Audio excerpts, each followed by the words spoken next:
விக்னேஸ்வராய நமக. குலதெய்வமான ஸ்ரீ பொன்னம்பல சுவாமி, ஸ்ரீ பொன்முத்து கற்பன சுவாமி, அங்காள பரமேஸ்வரி, பாப்பாத்தியம்மன் துணையுடன் இந்த நாள் இனிய நாளாக அமைய அனைவரின் அவரவர் குலதெய்வம் காத்து அருள் பாலித்து பிரம்மாண்ட வெற்றியை கொடுக்க வணங்குகின்றேன். இன்று பிறந்த நாள் மற்றும் திருமண நாள் காணும் அனைத்து சொந்தங்களுக்கும் என்னுடைய நல்வாழ்த்துக்கள். இது ஸ்ரீவாரி ஆஸ்ட்ரோ, என்னோட ஆஸ்ட்ரோ சாப்னா பேசுகிறேன். நீங்கள் இந்த 3 இயர்ஸ் நெக்ஸ்ட் 3 இயர் ப்ரெடிக்ஷன்ஸை நீங்கள் முழுக்க பாருங்கள். அடுத்த 3 வருட காலங்கள் உங்கள் வாழ்க்கையில் ஏற்படக்கூடிய முக்கியமான திருப்பங்களும் அதிர்வலைகளும் மாற்றங்களும் எப்படி இருக்க போகுது அப்படிங்கிறது முதல்ல கோச்சாரப்படியான கிரக மாற்றங்கள், கிரக நிலைகள், அதாவது டிரான்சாக்ஷன்ஸ், அதுக்கப்புறம் உங்களுடைய பார்வை பலன்களால் என்னென்ன நடக்க போகுது, அந்த ஒவ்வொரு இயருக்கான அனலைசிஸ் சொல்ல போகிறேன். அடுத்தது தசா புத்தி வாரியாக உங்களுக்கு எப்படிப்பட்ட பலன்கள் அந்த 3 வருஷத்துக்கு இருக்கும் அப்படிங்கிறத பற்றியும் முழுக்க விவரமான ஒரு காணொளி. இதை ஸ்கிப் பண்ணாமல் பாருங்கள். வெளிநாட்டு வாழ் மக்களுக்கும் இது நல்லா பொருந்தும். அதை முழுக்க பார்த்து உங்களுடைய உற்றார் உறவினர்கள், நண்பர்கள் அனைவருக்கும் பகிர்ந்து பயன் தருமாறு கேட்டுக்கொள்கின்றேன்.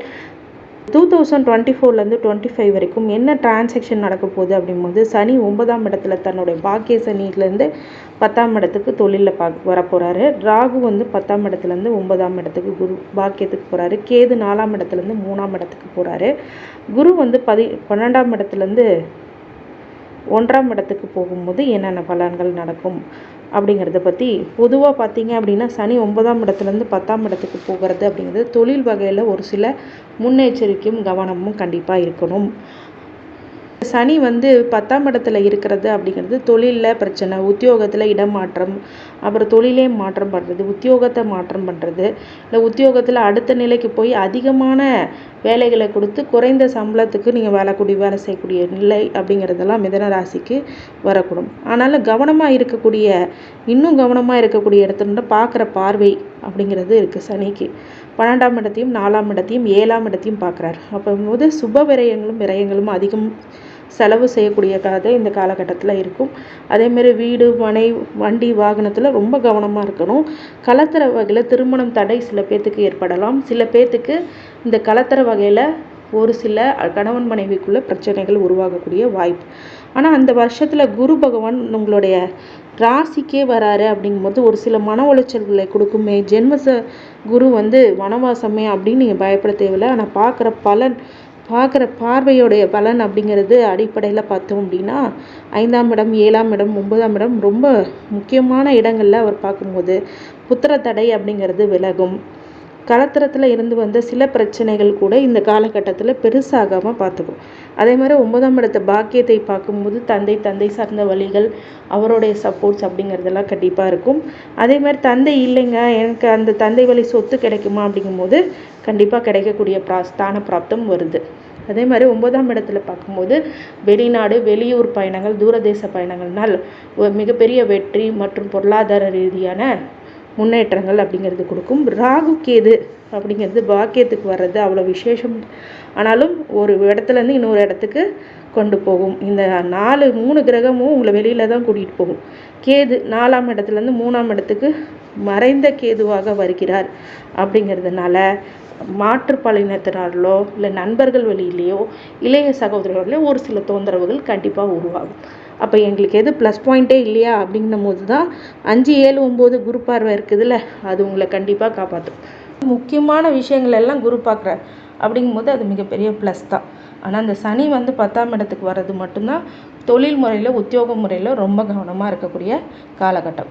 2026லையும் தொடரும். சனி 10ஆம் இடத்துலையும், ராகு 9ஆம் இடத்துலையும், கேது 3ஆம் இடத்துலையும், குரு மட்டும் ஜென்மத்திலேருந்து 2ஆம் இடத்துக்கு நகர்ந்து வர்றது மிகப்பெரிய யோகம் அப்படின்னு சொல்லலாம். ஏன்னு கேட்டிங்க அப்படின்னா, ஜென்மத்திலேருந்து வரார் விலகி 2ஆம் இடத்துல தன குடும்ப வாக்குஸ்தானத்தை பார்க்கும்போது பார்வை பலம் 6, 8, 10 பார்க்கும்போது நோய் எதிரி கடன் இருந்தாலும் உங்கள் கட்டுப்பாட்டுக்குள்ளே வரும்.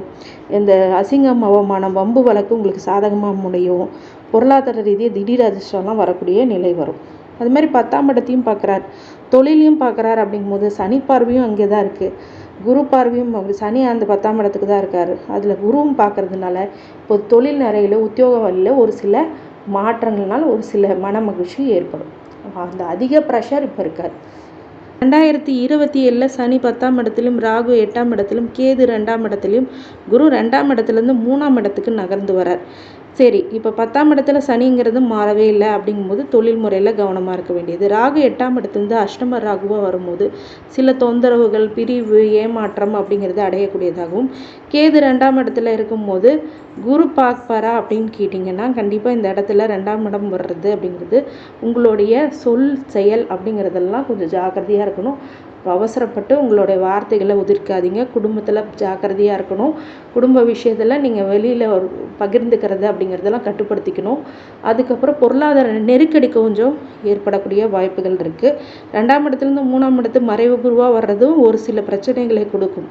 இருந்தாலும் பார்வை பலத்தினால திருமணம் ஆகாதவங்களுக்கு திருமணம் ஆகும், லேட் மேரேஜ் ஆகும், செகண்ட் மேரேஜ் ஆகும். அதே மாதிரி பாக்கியத்தையும் பார்க்குறது அப்படிங்கிறது அதிகமான பிரச்சனைகள்லேருந்து உங்களுக்கு நிவர்த்தி அப்படிங்கிறது கண்டிப்பாக உண்டு. பொருளாதார நிலைமையில் 11ஆம் இடத்தை பார்க்கும்போது திடீர் லாபங்கள் வரக்கூடியதாகவும், எவ்வளோ நெருக்கடிகள் பணங்கள் இருந்தாலும் லாபங்களையும் கொஞ்சம் கொடுக்கும் அப்படிங்கிறதும், செலவுகளையும் கொடுக்கும் அப்படிங்கிறதும் நம்ம பார்க்குறோம். மிதுன ராசியிலே 3 நட்சத்திரத்துக்காரங்களும் இருக்கிறதுனால பொதுவாக தசாபுத்திகள் எப்படி இருக்கும் அப்படின்னு சொல்லிடுறேன். செவ்வாய் திசை இப்போ உங்களுக்கு நடந்துகிட்ருக்குன்னு வச்சுக்கோங்க. உங்கள் ஜாதகப்படி உங்களுக்கு செவ்வாய் திசை நடந்துகிட்ருக்கு அப்படின்னா 2025 இந்த 3 வருஷமும் ஒரு சில கொடுமையான பலன்கள் கொடுக்கக்கூடிய விஷயங்கள் நடக்கும். அறுவை சிகிச்சை, உடல்நல பாதிப்பு, ரத்த சம்மந்தப்பட்ட பிரச்சனைகள் அப்படிங்கிறது இந்த செவ்வாய் திசையில் ரொம்ப கேர்ஃபுல்லாக இருக்க வேண்டிய காலகட்டம். 2025-26 ராகு திசை தந்தை வழி உறவில் பிரச்சனை, தந்தை சார்ந்த பிரச்சனை, பூர்வீக சொத்துல பிரச்சனை. யோக ராகுவாக இருந்தாலும் இவர்களால் பிரம்மாண்ட சொத்து, தந்தை வழியில் அனுசரணை அப்படிங்கிறது யோக ராகு கொடுப்பார். அது உங்கள் ஜாதகப்படியே அது கணித்து தரப்படும். அப்போ 2027 எப்படி அப்படின்னா அஷ்டம ராகு வர்றதுனால அவமானம், பிரச்சனை, வம்பு வழக்குகள், தாம்பத்தியத்தில் பிரிவு பிரச்சனை, குடும்ப பிரிவு, துக்கம், அழுகை, விபத்து, கண்டம் அப்படிங்கிறதெல்லாம் ஏற்படும். நன்மை பலனையே இல்லையா அப்படிங்கிறதுனா கண்டிப்பாக திடீர் அதிர்ஷ்டம், புதையல் யோகம், திடீர் பணவரவு, உலக வாழ்க்கையில் புரிதல் அப்படிங்கிறதுலாம் இந்த காலகட்டத்தில் உண்டாகும். அடுத்தது குரு திசை 2025 ஜென்ம குருவாக அவஸ்தைப்படக்கூடியதாகவும், ஜென்ம குரு வனவாசம் அப்படின்றதுனால ஜாக்கிரதை. நன்மை பலன் அப்படிங்கிறது பார்வை மூலமாக கிடைக்கும், புத்திர பாக்கியம் கிடைக்கும், சந்தோஷம், நிம்மதி, திருமண வாழ்க்கை நடைபெறும்.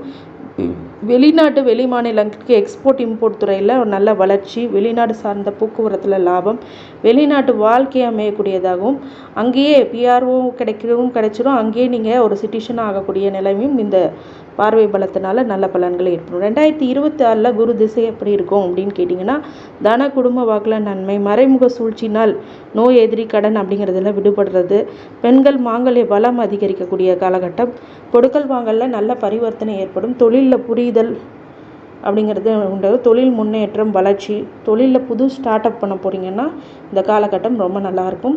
2027 குரு திசை எப்படி இருக்குன்னா புது முயற்சியில் வெற்றி, இளைய சகோதர வழியில் நன்மை, திருமணம் நடைபெறக்கூடிய காலகட்டம், சுப நிகழ்ச்சிகள் ஏற்படும்.